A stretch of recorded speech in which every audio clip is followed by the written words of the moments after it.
Sentence structure for IELTS writing task 2। तो ये पूरी सीरीज है और ये पार्ट 7 है। एंड अगर अभी तक आपने जो पूरी सीरीज है सेंटेंस स्ट्रक्चर की, how to form a sentence in IELTS writing task 2, तो आप मेरे चैनल पर जाके वो सारी सीरीज देख सकते हैं, क्योंकि बहुत सारे स्टूडेंट के रिप्लाई आ रहे हैं और मैसेज भी आ रहे हैं कि मैम आपके सेंटेंस स्ट्रक्चर यूज़ करके मैंने 6.5 7.5 बैंड अचीव किया है। अगर आपको यकीन नहीं आता तो आप कम्युनिटी में जाके भी देख सकते हैं, वहाँ पर मैंने रिजल्ट भी अपलोड किया हुआ है। तो अभी तक आप यूज़ नहीं कर रहे हैं सेंटेंस स्ट्रक्चर को, तो अभी ही से ही आप यूज़ करना स्टार्ट कर दीजिए, क्योंकि मैंने आपके लिए ही बनाया है। क्योंकि मुझे पता है कि आपको सेंटेंस फॉर्म करना नहीं आता। कहीं सारे स्टूडेंट्स होते हैं जिसके 5.5 बैंड आते हैं, 6 बैंड आते हैं। अगर आप ये सेंटेंस स्ट्रक्चर का यूज़ करेंगे तो आपके भी डेफिनेटली अच्छे बैंड आएंगे, क्योंकि ये हमारी सेंटेंस के टेस्ट है। देखिए, ये वाला सेंटेंस स्ट्रक्चर आप 100% ये ओपिनियन वाले ऐसे है वहाँ पर कर सकते हैं, एग्री और डिसएग्री में कभी कर सकते हैं। उसके बाद प्रॉब्लम एंड सॉल्यूशन में 100% यूज़ कर सकते हैं, ठीक है। एंड जो रेस्ट ऑफ ऐसे है वहाँ पर भी आप कर सकते हैं। तो आइए देखते हैं। एंड अभी तक आपने चैनल को सब्सक्राइब नहीं किया है तो आप कर सकते हैं, क्योंकि यहाँ पर आपको बहुत ही ज़्यादा अच्छी जीनियन टिप्स मिलती है। तो आइए देखते हैं। सबसे पहला देखिए, ये स्ट्रक्चर है, ऑब्जेक्ट आएगा, ठीक है। ऑब्जेक्ट से हम स्टार्ट करेंगे, उसके बाद नीड आएगा। ये सेंटेंस स्ट्रक्चर आपको पूरा याद रखना है, ठीक है। उसके बाद टू, उसके बाद बी, उसके बाद वर्ब की थर्ड रूप आएगी, ठीक है। पैसिव सेंटेंस है। तो आइए देखते हैं। देखिए, ये रियल में ही जो 5 दिसंबर वाला जो ऐसे था मॉर्निंग स्लॉट में, आई थिंक हाँ ये मॉर्निंग स्लॉट का ही ऐसे है। तो वहाँ पर हमें किस तरह से इंट्रोडक्शन में मैंने इम्प्लीमेंट किया है सेंटेंस स्ट्रक्चर का, तो आइए देखते हैं। सबसे पहले मैं इसका यूज़ करके दिखाती हूँ कि ये वाला जो सेंटेंस स्ट्रक्चर है वो हम कहाँ पर यूज़ करेंगे, ठीक है। किस सिचुएशन में हम ये सेंटेंस स्ट्रक्चर यूज़ करेंगे, ठीक है।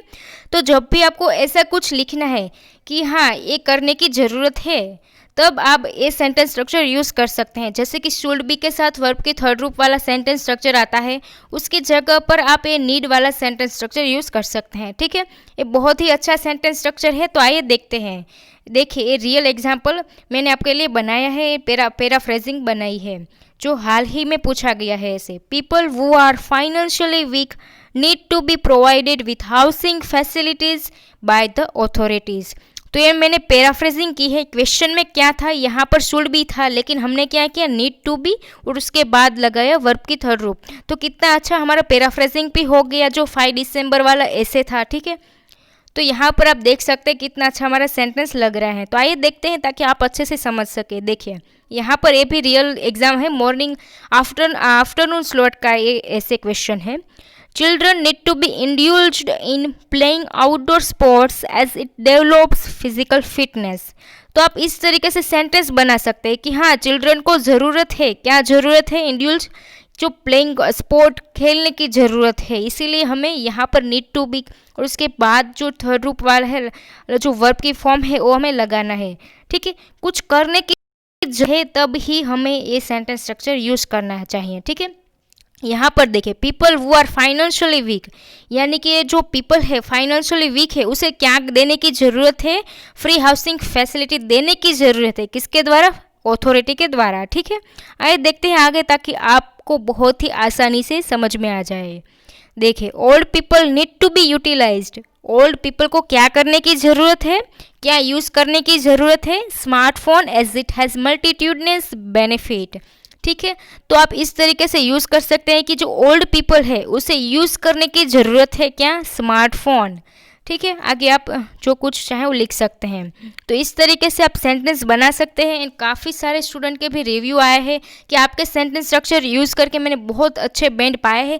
तो अगर अभी तक आपने जो सीरीज़ नहीं देखी है तो आप देखिए एंड प्रैक्टिस कीजिए, क्योंकि प्रैक्टिस मेक्स मैन परफेक्ट, ठीक है। मैं उम्मीद रखती हूँ कि आप सेंटेंस स्ट्रक्चर का यूज़ करेंगे एंड आप के भी अच्छे बैंड आएंगे, ठीक है। अगर कुछ भी डाउट है तो आप मुझे कमेंट सेक्शन में बता सकते हैं एंड आप एग्जाम्पल भी लिख सकते हैं। मैं आपको 100% रिप्लाई दूंगी एंड चेक भी कर दूंगी कि क्या आपका सही है या नहीं है, ठीक है। तो आप कोई एक एग्जाम्पल कमेंट में लिख सकते हैं।